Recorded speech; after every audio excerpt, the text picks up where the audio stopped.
Good morning. It's Wednesday morning, February 26th. Hope you're having a good morning.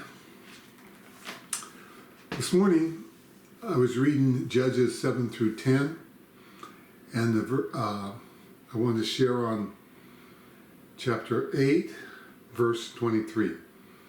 Chapter 8, verse 23. And Gideon said to them, I will not rule over you, and my son will not rule over you. The Lord will rule over you. They had just won a great battle, and Gideon had led the battle, and so the people they said, hey, we want you to rule over us. It says, rule over us, you and your son and your grandson also, for you have saved us from the hand of Midian. Gideon had become a very wise person, simply by trusting and listening to the Lord. And so Gideon knew it wasn't him that saved them. He was just obeying the Lord. He was just following what the Lord said to do. And the Lord had saved them. He used Gideon, but the Lord had saved the people. But it was natural. The people wanted a leader. So he said, you rule over us. We'll follow you. We'll do whatever you have to say. But in God's wisdom, Gideon said, I will not rule over you. My son will not rule over you. The Lord will rule over you. There's several reasons why this is really wise. We are not made to rule over people. Husbands were not made to rule over their wives and their family. Leaders were not made to rule over the people they're given the responsibility to take care of. Pastors and elders in the church were not lifted up, raised up by God to rule over his people. God rules over us. That's his hope. That's his intention. And that people would allow him to rule their lives. Of course, we have laws and different things we have to obey. But when God raises people up, whether it be in government, whether it be in church, whether it be in your family, as he raises people up and gives them responsibilities, leaders are to serve. The people come before them.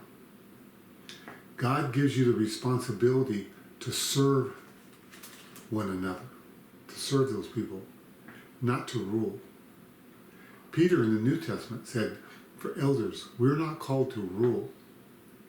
He actually says, paraphrase what he says is, we're called to live the life that Jesus has called us to live as an example and to teach his word. That's the job of a pastor or an elder, is to teach his word to the people and live the way Jesus lived. You notice Jesus didn't rule over his men. He served them. He taught them. He gave his life for them the same way he gave his life for us. God rules over our lives. God wants to rule over our lives. Men are always looking for some leader. Men are always looking for someone else to rule their life because they refuse to look to God. But those that look to God, he will rule our lives. He will lead us. He will guide us. And even he, as a ruler, serves us. He gave his life for us. He protects us. He takes care of us. He makes sure that we have everything we need. He opens the doors for opportunity, for employment. He knows every need I have. And as long as I'm open to him, he fills those needs. He does not choose to rule over us in that kind of way. His ruling over us is to serve. His ruling over us is to give his life for us. So he's called us to do the same thing. Each one of us, God gives responsibility to. And sometimes it includes leading people. But the leadership is always serving. The leadership is never ruling. It's always serving those people. Asking God, Lord, how do I minister to these people?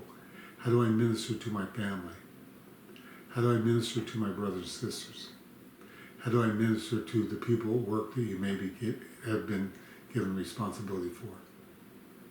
So my prayer is that we'll learn to be like Gideon and say, I'm not going to rule over you, and my children certainly aren't going to rule over you. Let us let God rule our lives. Thanks for listening to me today.